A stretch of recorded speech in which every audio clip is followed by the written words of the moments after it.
एक कौवा था। वह एक किसान के घर के आंगन के पेड़ पर रहता था। किसान रोज सुबह उसे खाने के लिए पहले कुछ देकर बाद में खुद खाता था।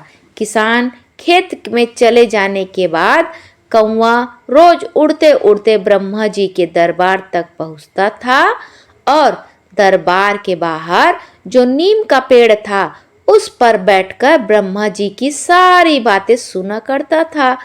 शाम होते ही कौवा उड़ता हुआ किसान के पास पहुंचता और ब्रह्मा जी के दरबार की सारी बातें उसे सुनाया करता था। एक दिन कौवे ने सुना कि ब्रह्मा जी कह रहे हैं कि इस साल बारिश नहीं होगी, अकाल पड़ जाएगा। उसके बाद ब्रह्मा जी ने कहा, पर पहाड़ों में खूब बारिश होगी। शाम होते ही कौवा और किसान के पास आया और उससे कहा, बारिश नहीं होगी, अभी से सोचो क्या किया जाए। किसान ने खूब चिंतित होकर कहा, तुम ही बताओ दोस्त, क्या किया जाए। कौवे ने कहा, ब्रह्मा जी ने कहा था पहाड़ों में जरूर बारिश होगी, क्यों ना तुम पहाड़ पर खेती की तैयारी करना शुरू करो।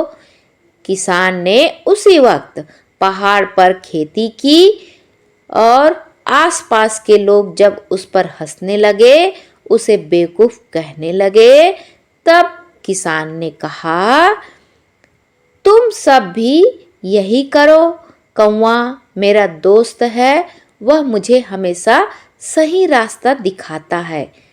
पर लोगों ने उसकी बात नहीं मानी, उस पर और ज्यादा हंसने लगे।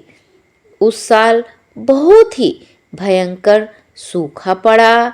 वह किसान ही अकेला किसान था जिसके पास ढेर सारा अनाज इकट्ठा हो गया। देखते ही देखते साल बीत गया। इस बार कौवे ने कहा, ब्रह्मा जी का कहना था कि इस साल बारिश होगी, खूब फसल होगी, पर फसल के साथ साथ ढेर सारे कीड़े पैदा होंगे और कीड़े सारी फसल को चौपट कर देंगे।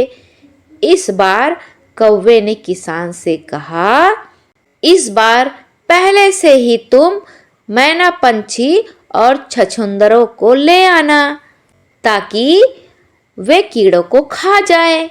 किसान ने जब ढेर सारा छछूंदों को ले आया, मैना और पंछी को ले आया, आसपास के लोग उसे ध्यान से देखने लगे, पर इस बार वे किसान पर हंसे नहीं।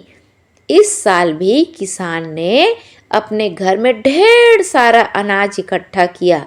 इसके बाद कौवा फिर से ब्रह्मा जी के दरबार के बाहर नीम के पेड़ पर बैठा हुआ था।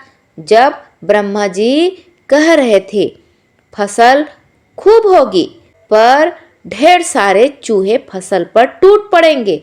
कौवे ने किसान से कहा, इस बार तुम्हें बिल्लियों को न्योता देना पड़ेगा।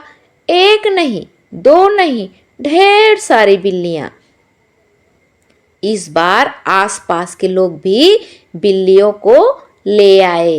इसी तरह पूरे गांव में ढेर सारा अनाज इकट्ठा हो गया और कौवे ने सबकी जान बचा ली।